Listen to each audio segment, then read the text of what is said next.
उदारता बरत सकता है और डांट फटकार कर छोड़ सकता है, भर्त्सना करके कि जाओ पति हो, कुछ कमाओ धमाओ, ऐसे चोरी वोरी न करो, डांट फटकार के भी छोड़। यानी कि एक लाइन बताने का मतलब ये हुआ कि न्यायालय के विवेक पर है कि कितनी सजा देता है, लेकिन अधिकतम देगा तो इस मामले में जो घर से बाहर चोरी है 379 में कितना दे सकता है? 30।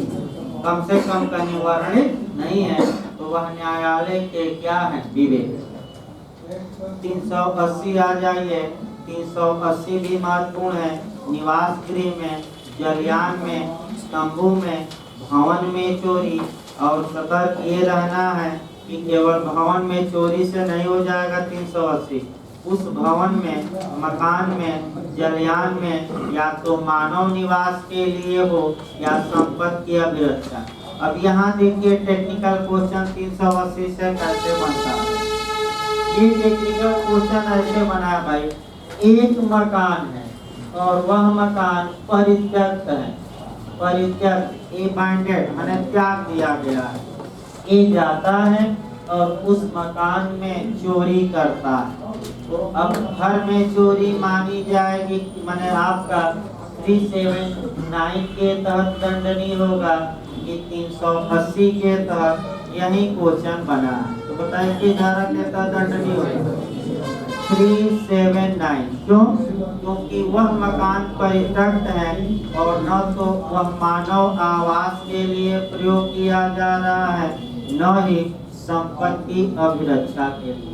तो फिर दिमाग में बैठाए रहिए, घर से बाहर चोरी या ऐसा मकान आवास जलयान जो क्या हो? परित्यक्त हो, आपका वहां से चोरी, तो वहां से चोरी के लिए कौन सा लागू होगा? धारा 379। और घर में या जलयान इत्यादि में चोरी तभी व्यक्ति दंडित होगा जब वह किसके लिए प्रयोग किया जा रहा हो? मानव आवास या किसके लिए? संपत्ति अभिरक्षा। 381 आ जाइए। 381 जब भी पढ़िएगा तुरंत धारा 27 को ऐड करके पढ़िएगा। फिर मैं कब्जा बताया था, फिर मैं बता रहा हूँ। कुछ दशाओं में लिपिक या सेवक का कब्जा मालिक का कब्जा माना जाता है, और यदि मालिक ने लिपिक या सेवक को कोई चल संपत्ति देख रेख के लिए न्यस्त की है और सेवक या नौकर उसका मिसयूज कर दिया, लेकर संपत्ति क्या हो गया? फरार हो गया या अपने लिए यूज कर लिया, तो ऐसी दशा में सेवक या नौकर चोरी के लिए दंड का भागी होगा, और दंड है आपका 7 वर्ष तक का कारावास और जुर्माना।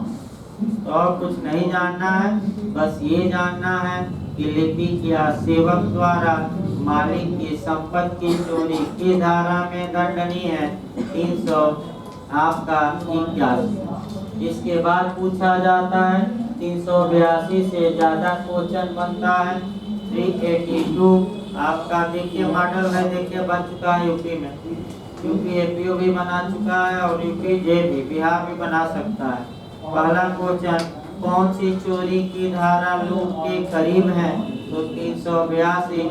दूसरा क्वेश्चन, मृत या उपहत या अवरोध करने की तैयारी के पश्चात चोरी की धारा में दंडनीय है, तो आपका जवाब रहेगा 382।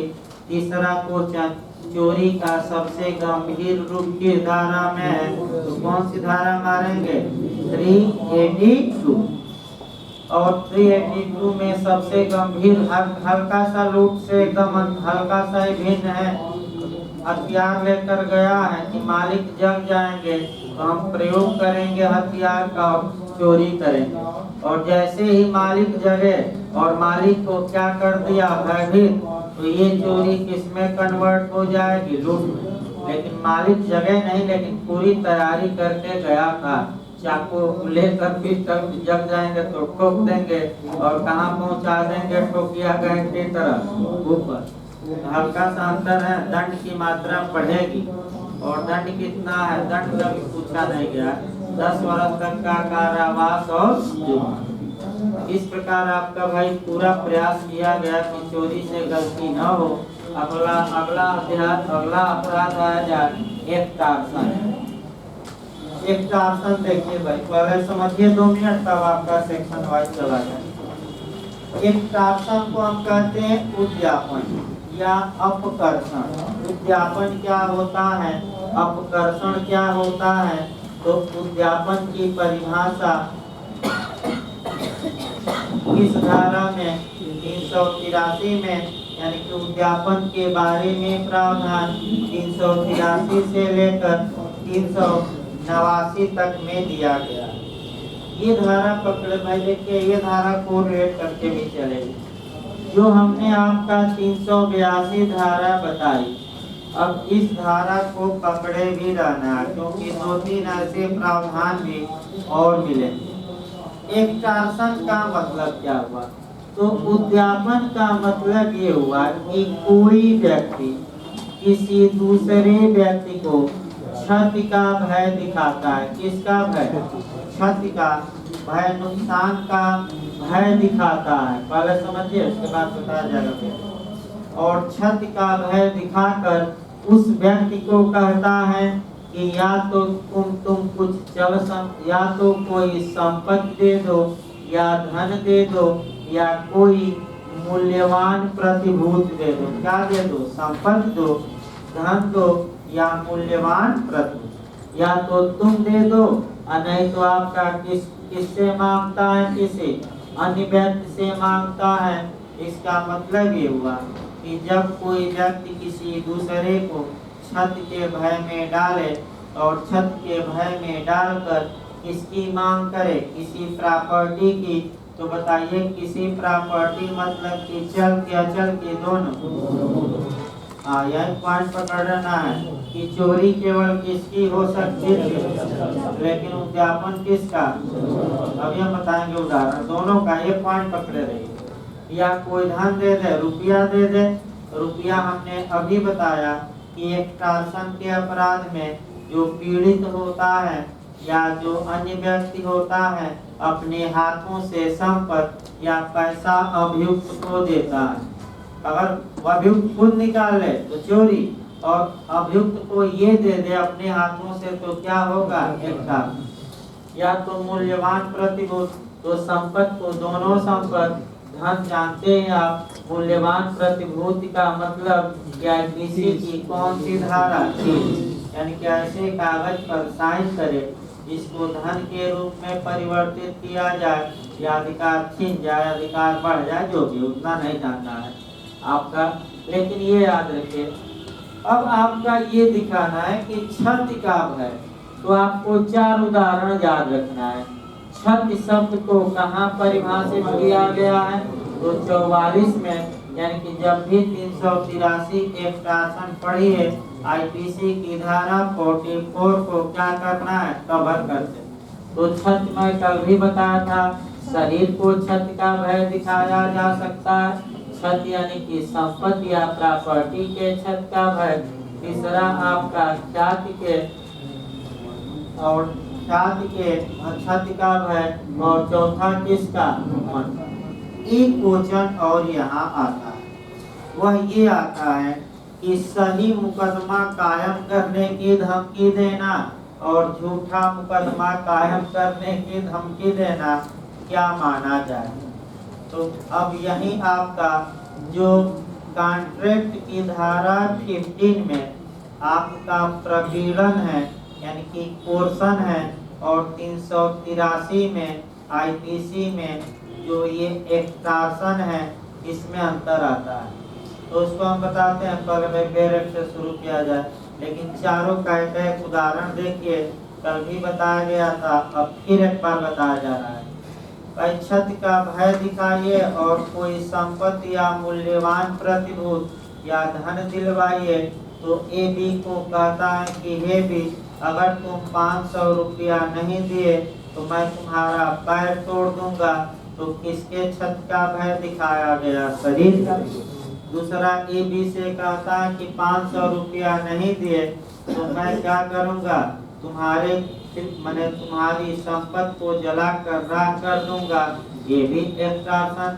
ए बी से कहता है कि हे बी, अगर तुम 500 रुपया नहीं दिए तो तुम्हारे खिलाफ सोशल मीडिया पर मानहानिकारक कथन या अश्लील तुम्हारा वीडियो मैं क्या कर दूंगा, अपलोड। यही ज्यादा हो भी रहा है, यानी कि बनाकर क्या किया जा रहा है, अश्लील वीडियो।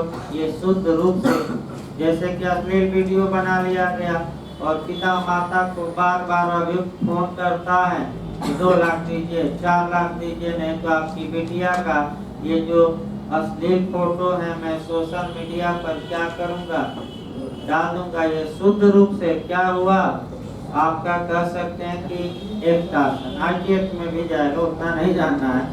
ये सूचना प्रौद्योगिकी अधिनियम सन 2000 के तहत अगर सोशल मीडिया पर डाल दिया तो साइबर अपराध भी होगा, उसके लिए तमाम धाराएं हैं, उससे हमें मतलब नहीं है, उतना हम डिटेल में नहीं बता सकते, क्योंकि भाई कम बात का एग्जाम भी है, तो ये नहीं कि आईटी एक्ट भाई बता जाए एकांतता इत्यादि, वहाँ भी अधिकतम आजीवन कारावास कई मामलों में, तो वो अभी ना जानिए। और आपका मन का ख्याति दिखा दिया जाए। ए बी से कहता है कि हे बी, अगर तुम 500 रुपये नहीं दिए तो क्या करूंगा, तो मन को छत दिखा दीजिए, तो आपका तुम्हारे धर्म का मैं क्या कर दूंगा, अपमान। तो धर्म संबंधी अपराध में लिखवाया भी था, किसको छत पहुंचाते हैं, मन को कि शरीर को कि छत को। तो चारों उदाहरण। अब जो आपका कंपटीशन में पूछा जाता है, तो 4 सही है। कंपटीशन में ये पूछा जाता है, और 2-3 नियम और जानिए, तब डायरेक्ट शुरू करते हैं। उद्यापन के अपराध का जो संव्यवहार है वह तमाम व्यक्तियों के बीच हो सकता है, यानी कि व्यक्तियों की संख्या आपका ये कह सकते हैं कि तमाम हो सकती है, तमाम लोग इसमें जुड़ सकते हैं, पहला नियम। दूसरा नियम, जिस व्यक्ति को छत का भय दिखाया गया है यह आवश्यक नहीं है कि वह व्यक्ति स्वयं अपने हाथों से अभियुक्त को धन या मूल्यवान प्रतिभूति या कोई संपत्ति दे। हो सकता है कि छत का भय किसी और को दिखाया गया हो, संपत्ति किसी और से ली गई हो और अपने खाते में न मंगाकर दूसरे के खाते में पैसा मंगाया गया, ये भी हो सकता है। यानी कि एक्सटॉर्शन का अपराध भिन्न भिन्न व्यक्तियों के बीच हो सकता है। एक उदाहरण देखा जाए, जहाँ की आपका माने छत का भय दिखाया जाए और अलग अलग व्यक्तियों को रखा जाए। देखिए भाई, ए बी को छत का भय दिखाता है और सी से कहता है कि हे सी, तुम बी के खाते में 1 लाख रुपया डाल दो, नहीं तो बी को क्या किया जाएगा, मार दिया जाए। तो आप लोग बताइए, छत का भय किसने दिखाया, ए ने। किसको दिखाया, बी को। पैसा किससे मांगा गया, डी से। और पैसा कहाँ पहुँचा, डी के पास। तो क्या एक्सटॉर्शन माना जाएगा कि नहीं माना जाएगा। यानी कि एक्सटॉर्शन का अपराध विभिन्न व्यक्तियों के बीच संव्यवहार बन सकता है, इसमें कोई शक नहीं। अब आइए झूठा और सत्य मुकदमा देखना है। झूठा और सत्य, देखिए आपका कई केस भी है, तो बताएं। पहले उदाहरण ये लाख हो जाए, तब डायरेक्ट तोड़ते हैं। अगर ए बी से कहता है कि हे बी, तुम मुझे 500 रुपया दे दो, नहीं तो मैं तुम्हारे खिलाफ सत्य मुकदमा कर दूंगा, या मैं तुम्हारे खिलाफ क्या कर दूंगा, झूठा मुकदमा। तो चाहे सत्य मुकदमा करने की धमकी दी गई हो या झूठा मुकदमा करने की, दोनों दशाओं में आईपीसी के तहत एक्सटॉर्शन माना जाएगा। यही आपको रटना भी है, यानी यही दिमाग में बैठाना है कि चाहे झूठा मुकदमा कायम करने की धमकी देकर पैसा ऐंठ लिया गया हो या सत्य मुकदमा, ये दोनों आपका एक्सटॉर्शन माना जाएगा। एक उदाहरण देखिए, ए बी से कहता है कि मैं तुम्हें तुम्हारे खिलाफ हत्या के प्रयास का झूठा मुकदमा कर दूंगा, यदि तू 500 रुपया तुम नहीं देते। ये भी एक शासन। और ये भी से कहता है कि तुमने हमें घोर उपहत पहुंचाई है, अगर 500 रुपया नहीं दिए तो घोर उपहत के लिए तुम्हारे खिलाफ हम क्या करेंगे, मुकदमा। ये भी एक शासन। धमकी नहीं देना है, जाकर मुकदमा करना हो तो क्या करो करो, लेकिन उसके बदले में ब्लैकमेल करके क्या न वसूलो पैसा। ये कानून ये नहीं मान्यता देता, और ये क्या है, अपराध। अब आइए बैरक की भाषा देखा जाए भाई, तब आपका इसको लूप में कन्वर्ट करवाया जाएगा। देखिए बैरक की भाषा, बैरक निकाल लीजिए और शब्दों को मतिए भाई। देखिए क्या आपका, जो कोई किसी व्यक्ति को, स्वयं उस व्यक्ति को या किसी अन्य व्यक्ति को कोई क्षति करने के भय में संशय डालता है, यानी कि इरादे के साथ डालता है क्षति के भय में, और तद द्वारा इस प्रकार भय में डाले गए व्यक्ति को कोई संपत्ति, तो कोई संपत्ति मतलब कौन सी संपत्ति बताई गई, बताइए। चल क्या चल के दोनों, तो उद्यापन का अपराध किस संपत्ति के विरुद्ध है, चल अचल दोनों, इनमें से कोई नहीं, दोनों। सतर्क रहे, किस संपत्ति के विरुद्ध, दोनों। या कोई मूल्यवान, या तो कोई संपत्ति या मूल्यवान प्रतिभूत। मूल्यवान प्रतिभूत में सब कुछ आ जाता है। मूल्यवान प्रतिभूत की परिभाषा आईपीसी की धारा 30 में दी गई है, और वहां से मूल्यवान प्रतिभूत को कवर करेंगे, यानी कि ऐसा दस्तावेज या ऐसा कागज जिस पर कि अंगूठा या साइन करवाया गया, और वह कागज आपका बहुत कीमती है, या तो धन के रूप में परिवर्तित हो सकता है, या प्रॉपर्टी मिल जाएगी। तो दो उदाहरण देखिए।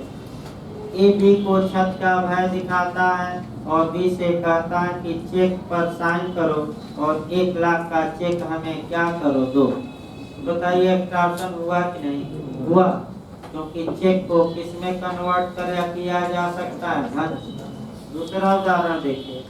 ए बी को छत का भय दिखाता है और कहता है यदि तुम मकान हमें नहीं लिखे तो मैं तुम्हें जान से मार दूंगा, और भी डरवश अपना मकान लिख देता है।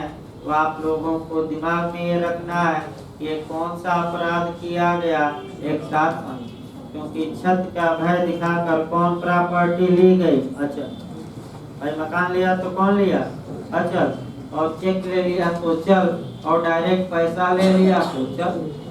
फिर एक बार याद रखिए, यही गलती होती है कि एक्सट्रैक्शन का अपराध किस संपत्ति के विरुद्ध अपराध है, चल अचल दो। चोरी पूछे तो केवल चोर। अगला देखिए शब्द इसमें, मूल्यवान प्रतिभूत में जिसे परिवर्तित किया जाए, किसी व्यक्ति को परिदत्त करने के लिए बेईमानी से उत्प्रेरित करता है। बेईमानी से उत्प्रेरित करना क्या मतलब, इसलिए उत्प्रेरित करता है कि अपने को लाभ पहुंचाए या दूसरे को क्या पहुंचाए, हानि। बताइए बेईमानी शब्द का बहुत अच्छे से बताया गया, कहाँ परिभाषित किया गया है, पीसी में 24 में। और बेईमानी के लिए दोनों चीजें आवश्यक नहीं है, या तो सदोष लाभ या सदोष। अब दृष्टांत देखिए भाई, दृष्टांत पूछा जाता है, देखिए क्या कहते, तो यह धमकी देता है कि यदि य ने उसको धन नहीं दिया तो वह य के बारे में मानहानिकारक लेख प्रकाशित कर देगा। तो आप लोग बताते रहिए, छत का भय दिखाया गया है नहीं, तो किसकी छत का भय, मन का कि ख्याति का कि संपत्ति का कि शरीर का, ख्याति का, किसका, हाँ आपका। फिर बता दें किसका छत का भय, तो क्या एक्सट्रैक्शन होगा कि नहीं होगा। अगला देखिए दूसरा दिशा, को यह धमकी देता है कि यदि वह क को कुछ धन देने के संबंध में अपने आप को आबद्ध करने वाला एक वचन पत्र हस्ताक्षरित करके क को परिदत्त नहीं कर देता, तो वह यह केसेस को सदोष परिरोध में रखेगा। तो आप लोग बताइए इसमें शरीर की छत की धमकी की संपत्ति की मन की इच्छा, सदोष परिरोध कर दूंगा तुम्हारे बच्चे का, बांटिए तो हुआ और क्या प्रॉपर्टी थोड़े कराएंगे जला दूंगा। इसको नुकसान पहुंचाने का भय दिखाते, शरीर का एकतासन हुआ। तीसरा को यह धमकी देता है कि यदि क को कुछ उपज परिदत्त करने के लिए शांतियुक्त वचन पत्र हस्ताक्षरित नहीं करेगा तो और क को न देगा तो वह य के खेत को जोत डालेगा और लखैत भेज देगा, जोत डालेगा लखैत। तो बताइए किसको छत का भय दिखाया गया, संपत्ति का कि शरीर का। और कहा गया कि वचन पत्र लिखो, और वचन पत्र ऐसा है जो मूल्यवान प्रतिभूत के रूप में बदला जा होता है, मूल्यवान प्रतिभूत। और क्या मिल सकता है उससे, पैसा, प्रामिजरी नोट। इस कानून में जाएगा ये यहाँ से नहीं गवा होगा। अंतिम दृष्टांत देखिए, वह यह को घोर उपहत करने के भय में डालकर, तो जब घोर उपहत करने के भय में डाल ही दिया तो पहले पॉइंट से आ गया कि किसके माने किसकी छत का भय दिखाया, शरीर के, और धन ले लिया या चेक पर साइन करा लिया या संपत्ति पर कागज पर साइन करा कर ले लिया या कुछ पैसा ही ले लिया, तो ये शुद्ध रूप से क्या माना जाएगा, एकता। यानी उद्यापन का मतलब एक लाइन में हुआ कि कोई व्यक्ति किसी दूसरे व्यक्ति को क्या दिखाए, छत का भय, और छत का भय दिखाकर क्या ले, कुछ पैसा। तो इसी को एक लाइन में हम क्या कहते हैं, एकता। एक क्वेश्चन आपका देखिए, थोड़ा हमें भी देखना कि अगर कोई व्यक्ति ये कहे कि मैं अगर पैसा नहीं दिए तो मैं अपनी ही छत का भय दिखा रहा हूँ, आत्महत्या कर लूँ। यहाँ थोड़ा हमें भी देखना है भाई, थोड़ा मिस कर रहा है दिमाग से। लेकिन आपका कॉन्ट्रैक्ट में धारा 15 में कोर्सन माना जाए, यानी कि आत्महत्या की धमकी देना, चीकम अमीराजू बना, चीकम से सम्मा के केस में कॉन्ट्रैक्ट में ये प्रपीड़न या धारा 15 में कोर्सन माना। लेकिन यहाँ होगा कि नहीं, क्योंकि ये कह रहा है कि एक व्यक्ति दूसरे व्यक्ति को, और यहाँ तो स्वयं को धमकी दे रहा है कि अगर आप 100 रुपया नहीं दिए तो मैं अपने आप को क्या कर दूंगा भाई, मार डालूंगा या इत्यादि। तो हमें भी देखना पड़ेगा, क्योंकि एक व्यक्ति दूसरे को लिखा है, अब कोई केस हो तो हो सकता है मिले। क्योंकि भाई हमें भी भाई, फिर मैं बता दूं, हमें भी सब कुछ नहीं आता कि हम बता दें आपको। हाँ, ये है कि अधिक से अधिक आ सकता है, लेकिन 100% हमें भी नॉलेज नहीं है। तमाम कानून में ऐसे पहलू हैं कि हम भी आज भी खोजते हैं और कोई बताने वाला नहीं मिलता। कई लोग सेलेक्ट हो गए, वो भी नहीं बता पाते हैं। कई क्वेश्चन पूछा गया तो खुद ही खोजना पड़ता है, क्या किया जाए। अब जब खुद ही कुत्ता बनना पड़ता है, जब मिल जाएगा तो आपको बताया जाएगा, नहीं मिलेगा तो गलत नहीं बताया जाएगा, भले ना बताया जाए, न कर जाइए लेकिन गलत नहीं भाई। आइए, शासन के लिए सामान्य दंड 384 में है, उद्यापन के लिए दंड। उद्यापन के लिए दंड आपका है 3 वर्ष तक का कारावास या जुर्माना या साधारण दंड। इसके बाद आपका जो अगली धारा है 385 से लेकर 389 तक है।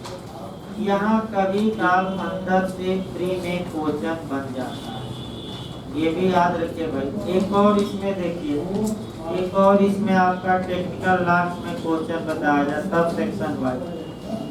यदि धन या संपत्ति या मूल्यवान प्रतिभूति हैंडओवर कर दी गई है, तब एक्सट्रैक्शन या उद्यापन का अपराध पूर्ण हो जाए। लेकिन अभी आपका हैंडओवर नहीं की गई है, तब भाई अपराध पूर्ण नहीं हुआ, वो केवल प्रयत्न में माना जाए। ए ने बी को छत का भय दिखाया कि ये भी तुम 500 रुपया नहीं दोगे तो तुम्हारे खिलाफ हम मानहानि का क्या कर देंगे, पेपर में छपवा देंगे। तो अगर 500 रुपया बी ने ए को दे दिया तो उद्यापन का अपराध पूर्ण, और नहीं दिया तो उद्यापन का अपराध पूर्ण नहीं हुआ। यानी कि संपत्ति का हैंडओवर क्या है, उद्यापन के लिए आवश्यक है। नहीं दिया, केवल भय दिखाया गया कि दे दो, तो उसके लिए अलग धाराएं बनी। देखिए आपका भाई ये भी पूछ सकता है बहुत टेक्निकल जाकर आपका 385 आपका इधर जो बनता है 386 से बनता है, लिखिए भाई 386 बेर एक बार अंडरलाइन करिए। किसी व्यक्ति की मृत्यु या घोर उपद के भय में डालकर उद्यापन, यानी कि मृत्यु या घोर उपद का भय दिखाया तो थोड़ा दंड की मात्रा बढ़ेगी। इसके बाद आपका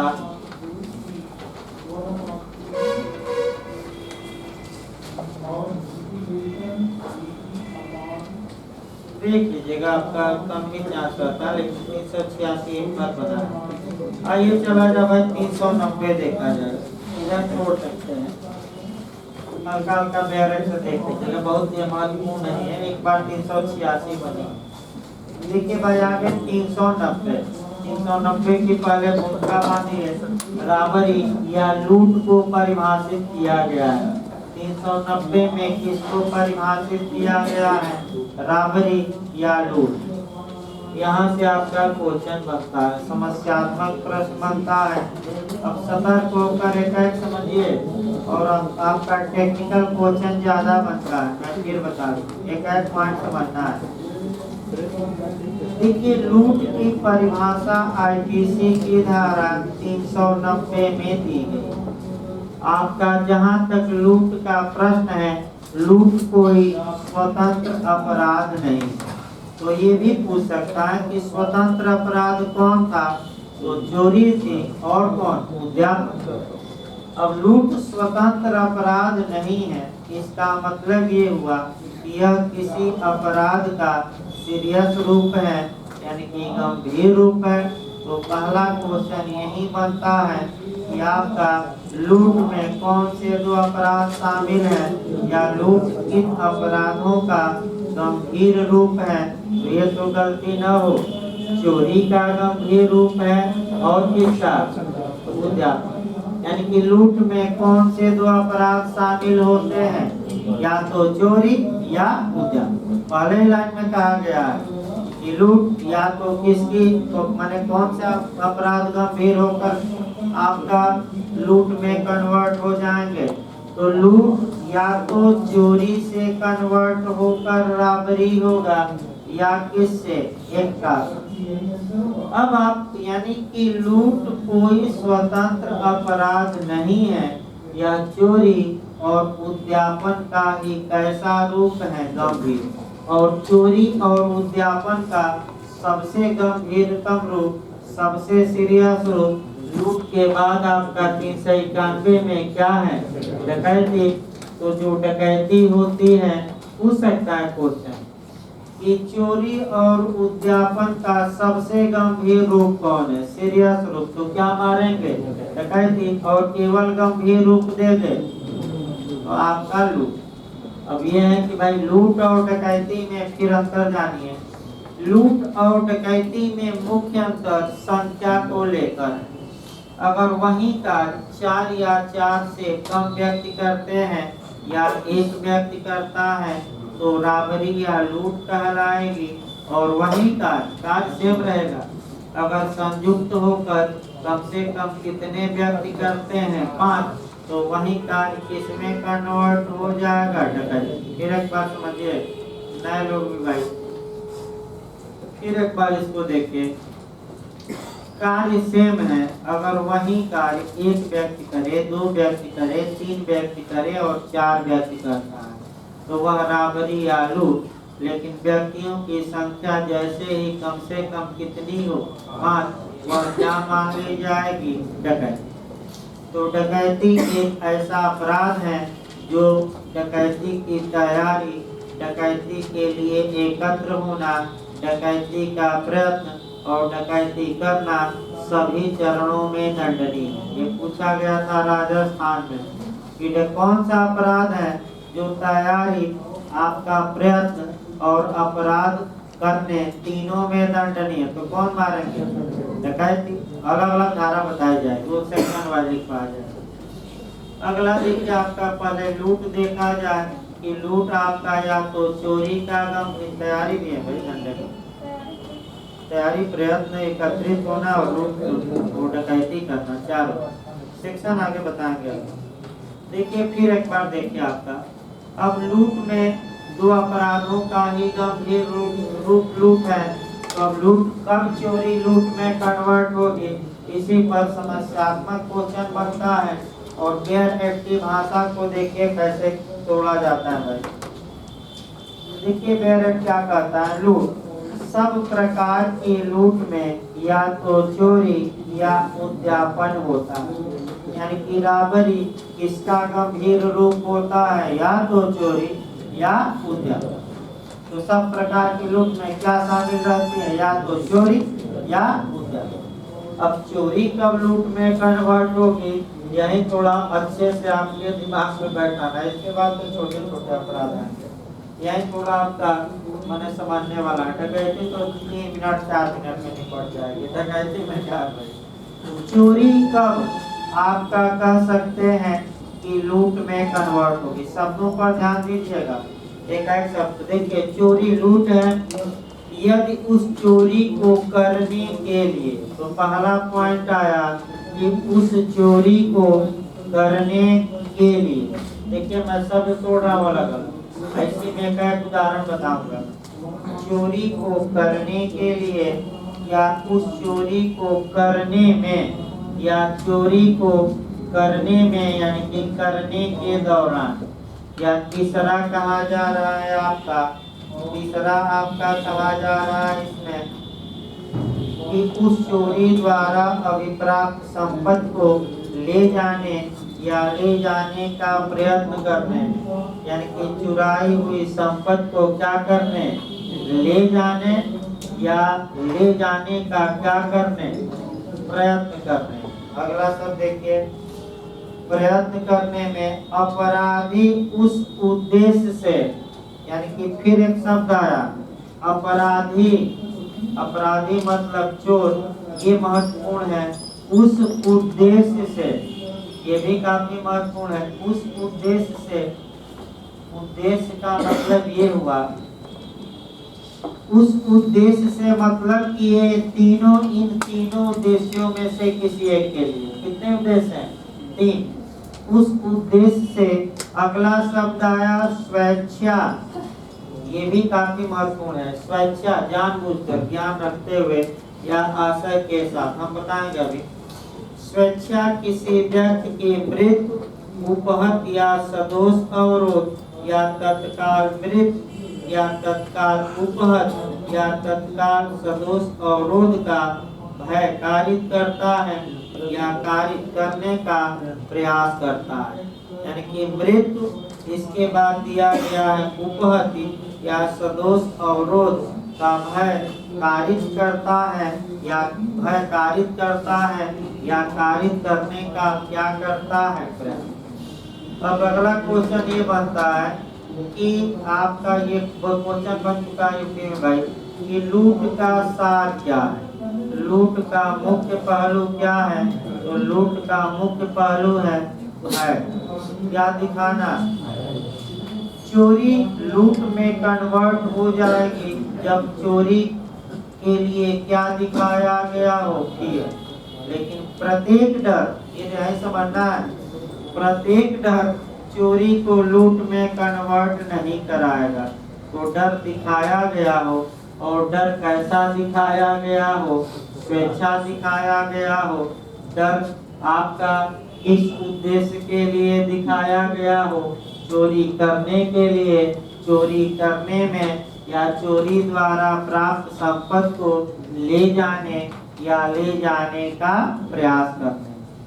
अब एक एक शब्दों को समझिए और तब आपका यही 4-5 समस्या मैं बताता हूँ। देखिए ध्यान से भाई, अगर कोई व्यक्ति चोरी करने में स्वेच्छा, आपका मृत्यु या उपहत या सदोष अवरोध का भय दिखाता है या भय दिखाने का क्या करता है, प्रयत्न, तो ये चोरी किसमें कन्वर्ट हो जाएगी, लूट। अब आइए एक एक उदाहरण तीनों पर देखिए, सतर्क रखें। ए बी के घर में प्रवेश करता है और देखता है कि बी जगह है, तब तक डंडा उठा लेता है या पिस्टल तान लेता है या बी को एक जगह बांध देता है और उसके बाद चोरी करता है और चंपत हो जाता है। तो चोरी, फिर एक बात समझिए, चोरी करने के लिए, मैंने अभी चोरी कर नहीं रहा है, चोरी के लिए क्या है, घर में घुसा है। फिर याद रखिए, तो ए बी के घर में घुसता है और देखता है कि बी जगह है, तो चोरी करने के लिए क्या दिखाता है, पिस्टल, और ये कहता है कि अगर हिले तो क्या करूंगा, जान से मार दूंगा। तो बताइए, और ये किस उद्देश्य के लिए स्वैच्छिक किया है कि जबरदस्ती, स्वैच्छिक, और किस उद्देश्य के लिए, चोरी करने के लिए। तो ये चोरी किसमें कन्वर्ट हो जाएगी, झूठ। दूसरा देखिए भाई, चोरी करने में, अर्थात इसका मतलब कि चुपके से ए बी के घर में घुसा, बी सो रहा था और जैसे खटखटाहट हुई, बी क्या हुआ, जग गया और लगा चिल्लाने, चोर आ गया, पकड़ो पकड़ो। तो चोर ने क्या काम किया, या तो रस्सी में बांध दिया, या घर में बंद कर दिया, या आपका 2-4 चांटा मारने की क्या दी, धमकी दी, या पिस्टल तान लिया कि ज्यादा चिल्लाओगे तो क्या करूंगा, कहाँ पहुंचा दूंगा, ठोक के ऊपर। शांति से रहो। और मकान मालिक क्या हो गए, शांत, आराम से चोरी किया। तो चोरी करने में, मतलब कि चोरी करने के दौरान, तो अगर चोरी करने के दौरान स्वेच्छा आपका भय दिखाया गया है, तो ये चोरी किसमें कन्वर्ट हो जाएगी, लूट। यही क्वेश्चन आपका गलत होता है। चोरी द्वारा प्राप्त संपत्ति को ले जाने या ले जाने का क्या करते हैं, प्रयास। तो ले जाइए भाई, वही बक्सा वाला पूछा जाता है, कई बार आया क्वेश्चन, गलत ना हो। देखिए आपका कैसे, एक दो उदाहरण फिर मैं बताता हूँ। एक बी का बक्सा निकाल लेता है, सिर पर लेकर जाने लगता है, तत्पश्चात आपका बी जग जाता है और चोर का पीछा करता है। चोर बक्सा लेकर भागता है और आपका बी चोर का पीछा करता है। तो आपका आईपीसी की धारा आपका 102 ये बताती है, नहीं 105 गई, 105 आईपीसी की ये बताती है कि कब तक चोर का पीछा किया जाएगा, यानी कि चोरी से संबंधित अपराधों में प्राइवेट प्रतिरक्षा का अधिकार का विस्तार कहाँ तक होगा, जब तक कि चोर पूरी तरह संपत्ति लेकर क्या न हो जाए। तो पीछा करते रहिए और पीछा कर रहे हैं। अब यहाँ देखिए, चोर देख रहा है कि हमारा पीछा हो रहा है, तो बक्सा सिर पर लिया है और एक हाथ में पत्थर उठाता है या पिस्टल लिया है और पीछा करने वालों पर क्या करता है, चलाता है, चाहे ईंट चलाए, चाहे डंडा चलाए या पत्थर चलाए, गोली चलाए। अब आइए, संपत्ति ले जाने में स्वेच्छा भय दिखाया कि नहीं, जो लोग पकड़ने आ रहे हैं दिखाया, तो ये चोरी किसमें कन्वर्ट हो जाएगी, लूट। अब दूसरा उदाहरण देखिए, बक्सा नीचे रख दिया, वहीं खड़ा है मतलब कि 2-4 ईंटा फेंक कर फिर से बक्सा लेकर हम क्या करेंगे, जाएंगे, तब भी आपका संपत्ति ले जाने का क्या, मैं क्या दिखाया ईंट फेंक कर भाई, तब भी ये चोरी किसमें कन्वर्ट हो गई, लूट। तीसरा जो सबसे महत्वपूर्ण यही गलती हो सकती है, बक्सा फेंक दिया, भागा जा रहा है, फिर भी लोग उसका क्या कर रहे हैं, और उसके बाद वह पिस्टल चला दिया या डंडा चला दिया, पत्थर मैंने पीछे वालों पर फेंक दिया जो लोग पीछा कर रहे हैं। तो क्या ये चोरी लूट होगी कि चोरी ही रह जाएगी? क्यों चोरी रह जाएगी? क्योंकि भय जो दिखाया गया हो, मृत्यु या कुपहत का या सदोष अवरोध का, न तो चोरी करने के लिए दिखाया गया हो, न चोरी करने में, न चोरी द्वारा प्राप्त संपत्ति को ले जाने या ले जाने का प्रयास करने में वह अपने बचाव में भय दिखा रहे हैं भागते समय। तो केवल भय दिखाने से चोरी लूट में कन्वर्ट नहीं होती। भय किन उद्देश्यों के लिए दिखाया गया यह भाई अपराधी ने किस उद्देश्य के लिए भय दिखाया हो, तो चोरी करने के लिए या दूसरा चोरी करने के दौरान या तीसरा चोरी द्वारा प्राप्त संपत्ति को ले जाने या ले जाने का क्या प्रयास। और भय दिखाया हो कैसे, यहाँ भी कुछ पूछा जाता है, सतर्क रहना है। स्वेच्छा का मतलब देखिए फिर एक बार, स्वेच्छा शब्द को आईपीसी की धारा 39 में स्पष्ट किया गया। 39 स्वेच्छा मतलब कि आशय के साथ, स्वेच्छा मतलब नॉलेज के साथ, ज्ञान के साथ, स्वेच्छा मतलब विश्वास करने का क्या रखता है साथ। और 39 से भी क्वेश्चन बनेगा। देखिए स्वेच्छा कार्य कराया जाए, फिर लाख में बैठ हुआ जाए, क्योंकि आपका संविधान भी पढ़ाना है। आज कुछ कारणों से आपका लेट फीस चल रहा है क्लास। लाख में देखिए 2 मिनट और कम से कम बराबरी तो खत्म कर दिया जाए। परिभाषा चोरी से उद्यापक से बाद में बताया जाए। फिर एक बार देखिए इसको भाई 39 पर भी क्वेश्चन यूपी जेएपीओ में आ चुका है। ये एक व्यक्ति है, लूट को सुकर बनाने के लिए वह रात में सोते हुए लोग हैं और बस्ती में आग लगा देता है ताकि लूट करने में क्या रहे आसान। हाँ, उसका आशय नहीं है कि हम किसी को मार दें, लेकिन ज्ञान तो है कि रात में लोग सो रहे हैं, तो हो सकता है 2-4 लोग क्या हो जाए, मर जाए। तो ऐसी दशा में क्या वह हत्या के लिए दोषी होगा कि नहीं होगा। स्पष्ट रूप से 39 इस बात का उल्लेख करती है और यही लोग गलत करके आते हैं। होगा एक बार जाके घर पे 39 का क्या पढ़िएगा। अगला नियम देखिए, अगला नियम ही आपका पूछा जाता है। अब दो मैं उदाहरण बता चुका था, एक रस्सी काटने वाला और दूसरा आपका जो पूछा जाता है वह पूछा जाता है धक्का देने वाला। सतर्क रहिएगा।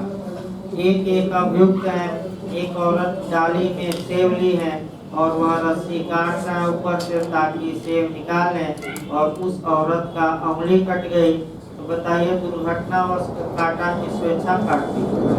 स्वेच्छा नहीं काटा, जानबूझकर नहीं काटा, वो तो क्या काट रहा था, रस्सी।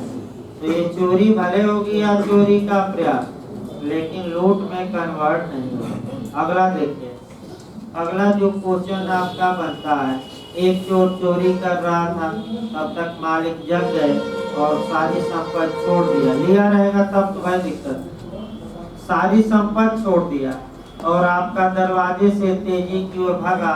मालिक दरवाजे पर खड़े हो गए, मालिक को धक्का दिया, मालिक गिर गए और मालिक का पैर टूट गया। तो क्या इस अभियुक्त ने चोरी की कि लूट किया? लूट क्यों नहीं किया?